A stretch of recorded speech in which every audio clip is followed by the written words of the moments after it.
What's up, my people? Welcome to the Mind Pursuit podcast, where we talk about anything and everything around the human mind. I'm your host, Masin Zuki. So today, I'm actually the host and the interviewee because I would want us to take stock.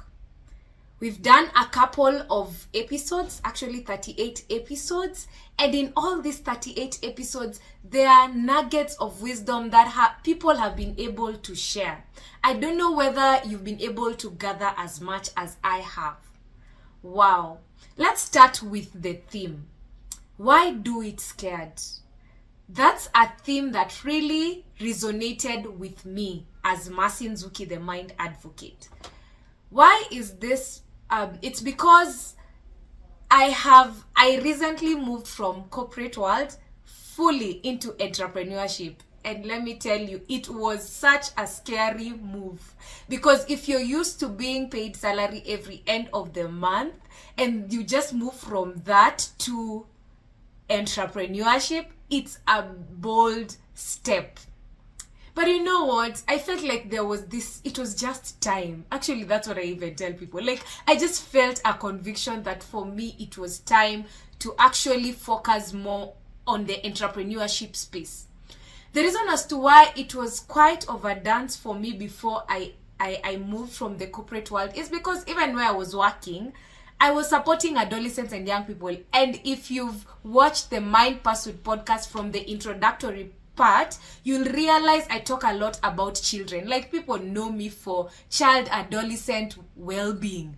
I love Alpha generation and Gen Z. They are my peeps. I feel like I feel them. I understand them in ways I cannot be able to explain. And my heart beats for kids. Anyway, I cannot emphasize that enough. So moving from corporate to entrepreneurship was a huge leap for me, but I had to do it. I had the courage to do it. I had to do it and do it scared. So you get where the theme is coming from? Yeah. So what is it that you really want to do, and maybe you're scared, you don't know how it's gonna pan out, but you have this deep conviction, and you are like me. Every time I'm with children, every time I am talking to young people, there was this fulfillment that came with it. To me, it was more than a job. It was actually work. So let's take stock around how has the journey been like for me. Let me tell you, even starting the podcast itself was a scare. I am such a storyteller. I love stories. I can talk and talk and talk. And I know there are spaces where people have assumed that I am an extrovert, but in actual sense, I'm an introvert. I gain more energy by being alone, So when I'm out with people, it takes a lot from me. But I love people. I love engaging with people because watu ni mali, So anyway, so let me just highlight a number of things that have stood out for me, even as we journeyed with the Mind Pursuit podcast. The very first interview was me talking about myself, and I believe if you've heard about me for the first time, or you're watching this video for the first time, I will really invite you to watch the other previous videos for you to get a glimpse of what we are all about. But my very first video I was actually highlighting on who I am, what I love doing, and all that. So feel free to also check on the previous episode, the very first one. You will hear a lot about who I am. Then the other thing, the second episode, I remember I was highlighting about mental health and well-being. And I wanted to differentiate the two, because even for me growing up, every time I heard about the word mental health, and actually people were not pronouncing it complete like mental health, they were saying uyu ni mental. So when I hear somebody saying uyu ni mental, I already know this is somebody who maybe is out of touch with reality, is picking paper litter, talking to themselves and all that. In actual sense, people normalize mental health to be one part of mental illness, which we call psychosis. And psychosis in layman is being out of touch with reality. But now mental health is beyond mental illness, And in this Mind Pursuit podcast, we always emphasize the aspect of what mental health is. Mental health, according to World Health Organization, is a state of well-being in which as an individual you're able to understand your own abilities, like your strengths and your weaknesses. You can cope well with the daily stressors of life, you can work productively and fruitfully, and you can make a contribution to your community. So in the Mind Pursuit podcast, I want us to look into the whole spectrum, like look at mental health as part of health. And in mental health, there's positive mental health and there's mental illness. And through storytelling, we are able to hear how people have actually experienced either positive mental health or mental illness and how they've been able to navigate through that. So that was the second episode. That's what it was all about. Then when it comes to the third episode, there are these nuggets that really stood out for me. And it was the episode where I was interviewing my sister. And there are amazing things that really stood out. And let me tell you, till date, I think it's one of the top most viewed episodes. So if you've not checked it out, I will tell you to check it out and be able to share with us what is it that has stood out for you as an individual. So one thing that stood out for me, even as I interviewed her, was the aspect of, she mentioned that there are rubber balls and glass balls. Oof. So what are your rubber balls and what are your glass balls? So in life, you need to differentiate the two. Yeah. So rubber balls is something that you can be able to get back, like for example, if it is work, a job. Yeah. So you can be able to get a job. When you quit from one job, there's a possibility you will get another. And I'm not belittling the fact that one can really struggle to get a job. I really struggled to get before I was employed, So it's a struggle. But at the end of the day, you can get a job today, lose a job tomorrow, get another one the other day. So that's a rubber ball. A glass ball, in actual sense, they are relationships. Trust is earned, and once you've broken it, it becomes very difficult for you to bring it back. So Susie was able to highlight to us that relationship is her glass ball. She really prioritizes her family, and at the end of the day, all these other things come second. So to you, what are your rubber balls and what are your glass balls? Something to think or ponder on. Then I remember interviewing Slalo, and she really was amazing and really emphasized and highlighted on aspects of mental health. One thing that stood out for me is the power of parenting, because she highlights how her dad was struggling with alcoholism. And she was able to paint it out for us that it's important for us to ensure that we don't stigmatize the individual by calling them alcoholics. We need to identify the person and then the disease. It's not the other way around. So we can say this individual is struggling with alcoholism. So she actually mentioned how her dad used to he will take her to the bar, and when he's taking beer, he will tell her to begin to talk. We'll start doing public speaking, and then right after that, all the other people who are drinking, they would actually buy her soda, because of the good work she was doing. In her insight, she says her dad was actually training her to become a public speaker.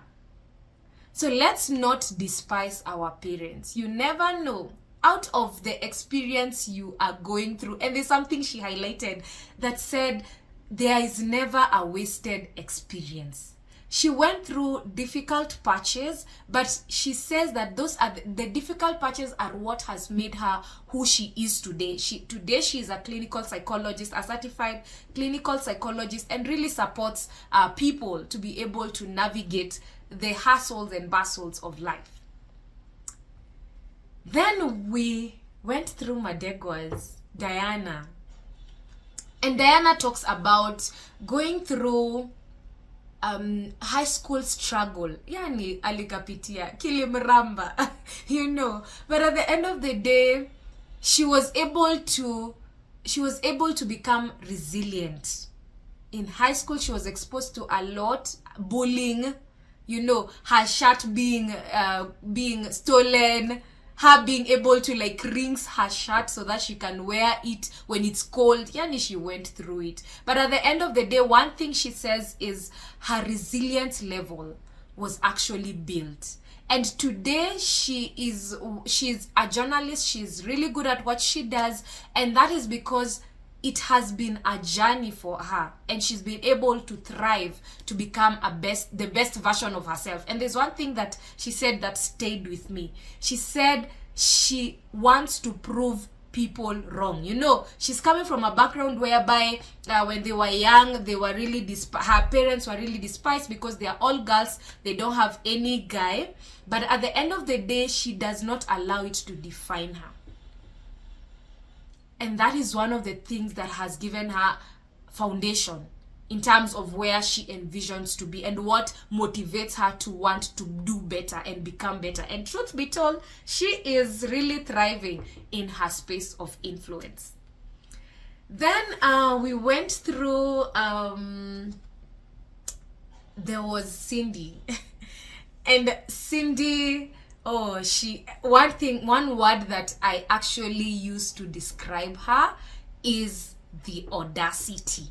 Audacious Cindy, because Cindy never allowed people to define her. She actually was able to defy odds, and she was able to go for what she wants.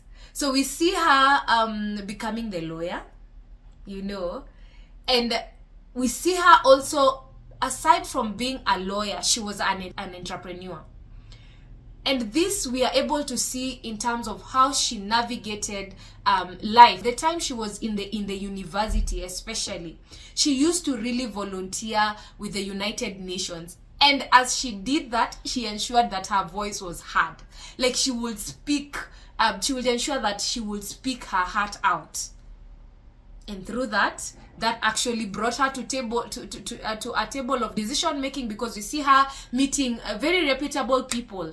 One person she highlighted that she met in Nigeria, she met very reputable people along the way.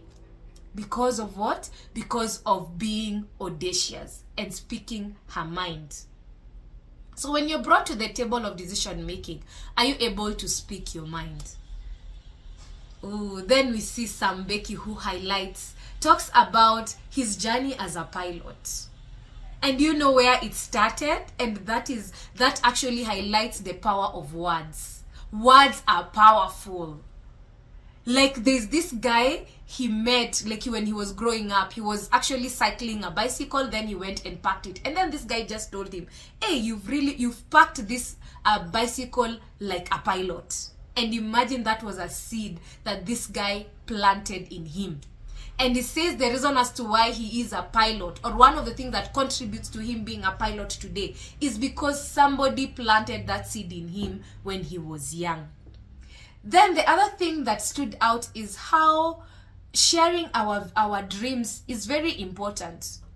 Because he was able to share his ambition of wanting to become a pilot with his friend in high school.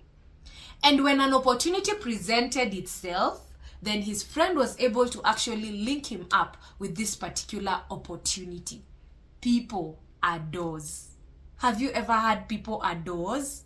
Like sometimes you may be very skilled, very talented, but if you don't put yourself out there, then how will we know you? If you don't talk to people about what you love, what you want to become, how will we come to learn about it? Opportunities will pass you by.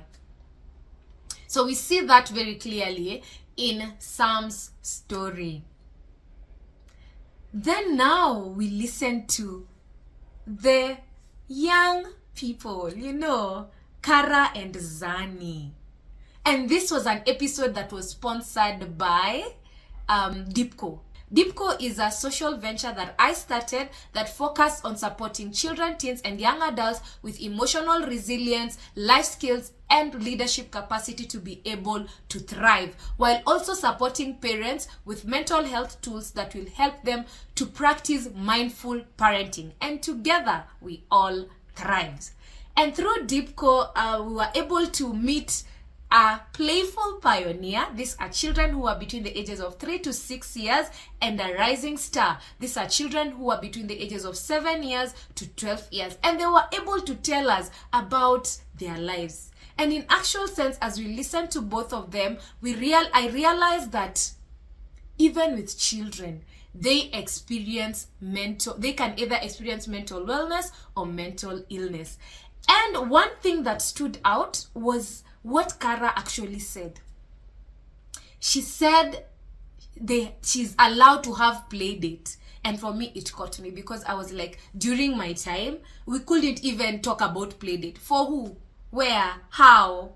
What is play date? You will be condemned even before you even think about saying it. It was a taboo. But right now, when you look at the alpha generation, things have shifted. Now we are encouraging play dates. So that already tells us how we relate with the young people has to be different compared to how we used to relate. How we also share information with the young people. Because she said she wanted to become a judge. And the reason as to why she wants to become a judge is so that she can be able to rule out, make a decision. When parents want to divorce, imagine.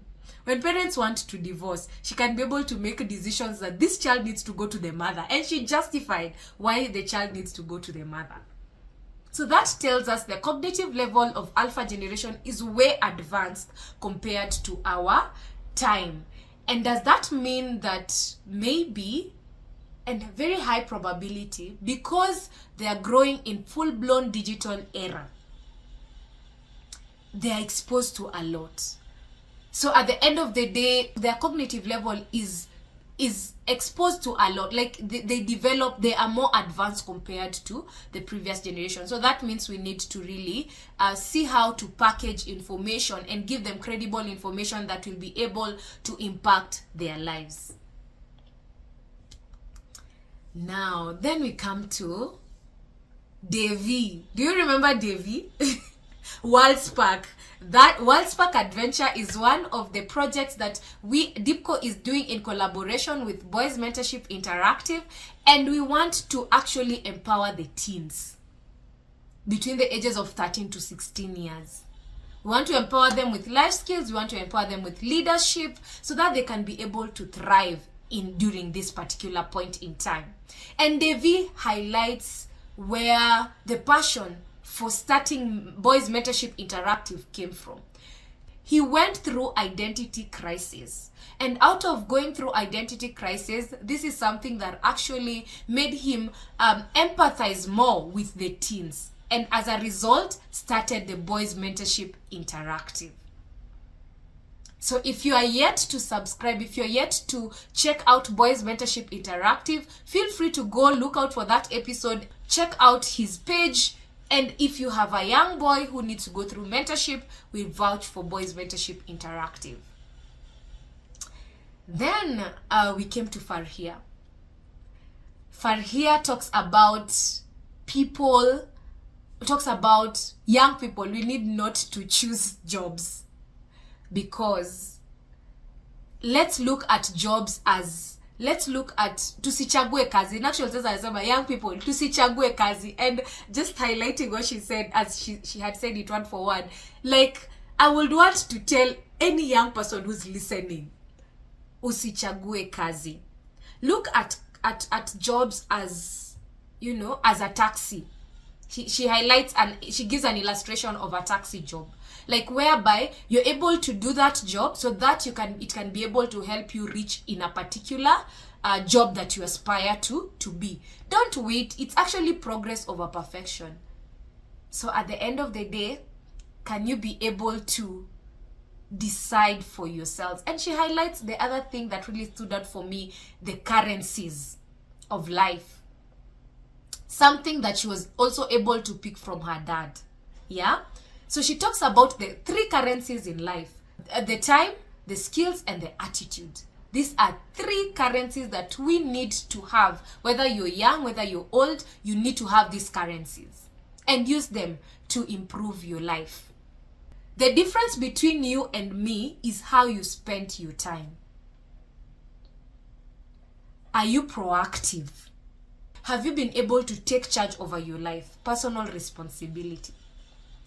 So yeah, so these are different episodes that I've tried to create a summary of all of them and things that stood out for me. And of course, there are a number of things that they shared, gems on gems that really we need to have for us to be able to grow in terms of our mindset. Because here in MPP, we are all about growth. We are all about seeking to become best versions of ourselves. But as we do that, we are also cognizant of the fact that we may experience mental illness here and there, but we need not to allow it to define us. So how do we not allow it to define us? First, we need to name that feeling, that thought that is causing us to be stressed. We need to name it. Then after we've named it, we need to be able to speak to somebody about it, preferably a professional. Speak to them. Speak to us. DM us on 0745 50 66 56 and we'll be for sure able to support you. You can be able to also share with a loved one, because a problem shared is a problem half solved. We are deciding in this space that we will not allow mental illness to define us, but we are going to define our lives and we are going to lead a healthy life, because healthy mind equals to healthy life. So I hope with this conversation that we've been able to have today, I hope you've been able to get a glimpse of what we have done so far. And let me tell you, we have a number of things that are in stock. Oh my God, I don't know. Let me not even spoil it for us. Oh gosh, you just need to stay tuned to see how we are evolving as the Mind Pursuit podcast, because we are all about progress over perfection. So remember to subscribe, tell a friend to tell a friend, share this episode, and I'll see you on the next one. Bye-bye.